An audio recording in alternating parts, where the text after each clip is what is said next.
नमस्कार मैत्रिणींनो, साचीज मॉम किचनमध्ये तुम्हा सर्वांचं स्वागत आहे।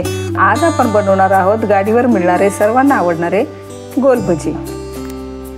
तुम्ही जर माझ्या चॅनलवर नवीन असाल तर माझ्या चॅनलला लाईक करा, शेअर करा, सबस्क्राइब करा। चला तर मग जास्त वेळ न घालवता रेसिपीला सुरुवात करूया। साहित्य पाहूया। 1 वाटी मी बेसन घेतलेला आहे। धणे थोडेसे खलबत्त्यामध्ये कुटून घेतलेले आहेत। हे चवीनुसार मीठ घेतलेलं आहे।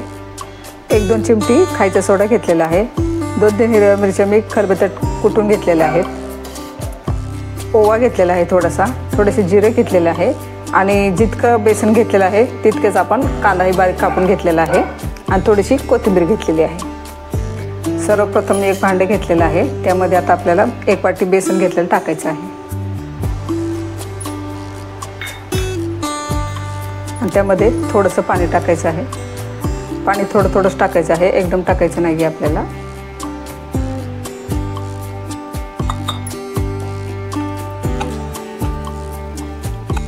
आणखीन थोडंसंच मी पाणी ॲड केलेलं आहे। आता हे छान आपल्याला फेटून घ्यायचं आहे।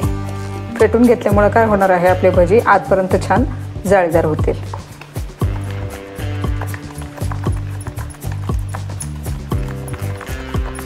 आणि पीठ छान हलकं होईल आपलं फेटल्यामुळे। आणि असं फेटल्यामुळे काय होतं की आपल्याला सोडा कमी वापरावा लागेल। कमी सोडा घेतल्यामुळे आपले भजी तेलकटही होणार नाही आहेत आणि छान जाळीदारही होणार आहेत। त्यामुळे छान असं फेटून घ्यायचं आहे।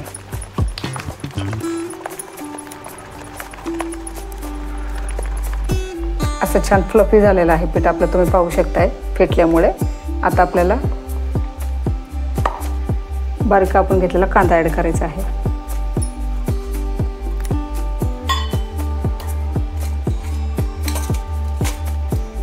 धने टाकायचे आहेत।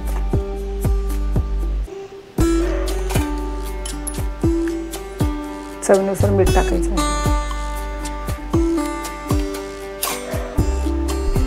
ठेचून घेतलेली मिरची टाकायची आहे।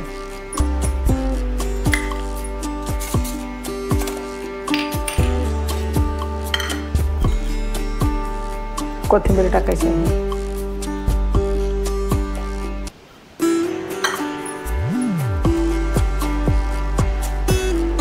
ओवा थोडासा हातावर असं चोळून टाकायचं आहे, त्यामुळे आपल्या भज्यांना छान स्वाद येतो। जिरे टाकायचं आहे।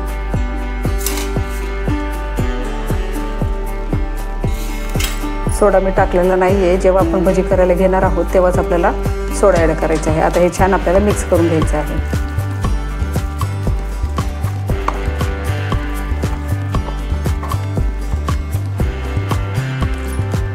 सर्व जिन्नस छान आपण एकजीव केलेले आहेत। हिरवी मिरची तुम्हाला हवी असेल तर तुम्ही कापूनही घेऊ शकता, पण मी कुठून काय घेतलेली आहे कारण हिरवी मिरची कापून टाकली तर ती प्रत्येक भाज्यामध्ये थोडंफार जास्त प्रमाणात किंवा कमी प्रमाणात येऊ शकते। त्यामुळे मी मिरची थोडीशी टेचून घेतलेली आहे। तुम्हाला हवं असेल तर तुम्ही कापूनही घेऊ शकता। आता आपल्याला सोडा टाकायचा आहे।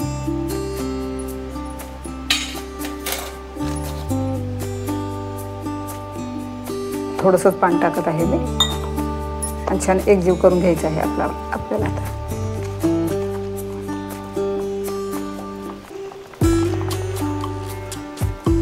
आपण अगोदर पीठ फेटून घेतलेलं आहे, त्यामुळे जास्त फेटायची आवश्यकता नाही आहे आपल्याला। आणि आपण सोडाही टाकलेला आहे।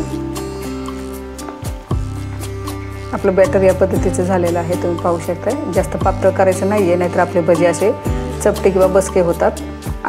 पाणी बेताचंच वापरायचं आहे। आपलं पाणी जर का जास्त झालं तर आपले भजी तेल जास्त शोषून घेऊ शकतात, त्यामुळे बेतानीच पाणी वापरायचं आहे। आता आपल्याला भजी करायला घ्यायचे आहेत।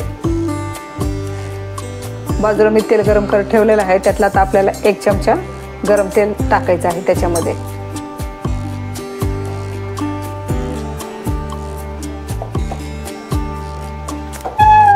तेल टाकल्यामुळे आपले भजी वरतून छान क्रिस्पी होतील, त्यामुळे आपण 1 चमचा तेल टाकलेलं आहे। आता हे छान मिक्स करून घ्यायचं आहे चमच्यानेच आपल्याला।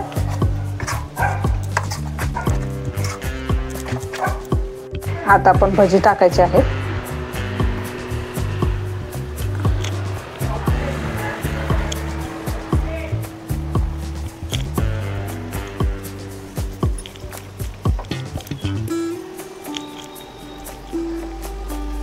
तुम्ही तुमच्या आवडीनुसार छोटी मोठी भजी बनवू शकता।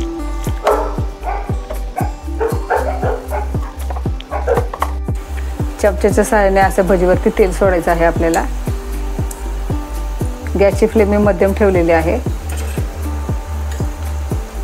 तेल जास्त आपल्याला असं कडकडीत गरम करायचं नाही आहे आपल्याला, फक्त गरम करून घ्यायचं आहे तेल आपल्याला। आणि भजी छान असे वर खाली करत आपल्याला छान तळून घ्यायचे आहेत।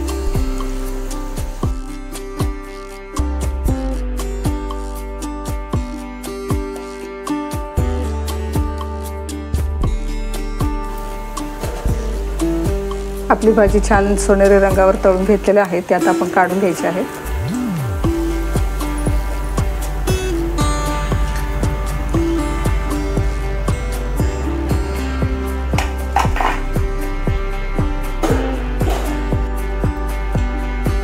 उरलेले भजे त्याच पद्धतीने आपल्याला करून घ्यायचे आहेत।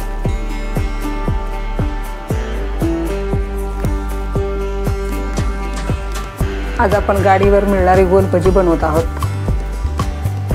तुम्ही हे भजी नक्की करून पहा आणि कसे झालेले आहेत ते मला नक्की कमेंट्समध्ये कळवा। तुम्ही माझ्या चॅनलवर नवीन असताल किंवा माझ्या चॅनलला तुम्ही अजूनही सबस्क्राईब केलं नसेल तर तुम्ही माझ्या चॅनलला सबस्क्राईब करा आणि रेसिपी पाहिल्यानंतर तुम्ही नक्की मला कमेंट्स करा। मी तुमच्या कमेंट्सची वाट पाहत आहे आणि एक लाईकही करा। त्यामुळे तुमच्या एक लाईकने आणि कमेंट्समुळे मला छान रेसिपी करण्यासाठी हुरूप येतो। त्यामुळे नक्की मला कमेंट्स करा आणि लाईक करा आणि सबस्क्राईबही करा। भजी छान सोनेरी रंगावर तळून घेतलेले आहे, त्यात आपण काढून घेऊया। बघा किती सुंदर आणि छान गोल दिसतात की नाही आपल्या गाडीवरची भजी।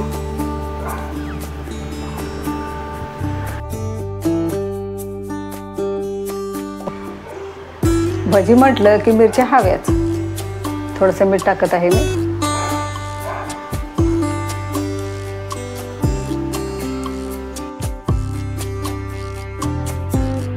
तुम्ही पाहू शकता आपले भजी किती छान झालेले आहेत। आपले भजी अजिबात तेलकटही झालेले नाहीयेत।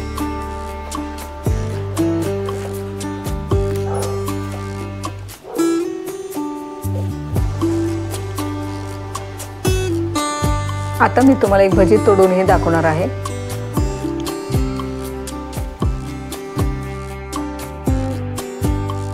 तुम्ही पाहू शकता आपले भजी आतूनही किती छान जाळीदार झालेले आहेत।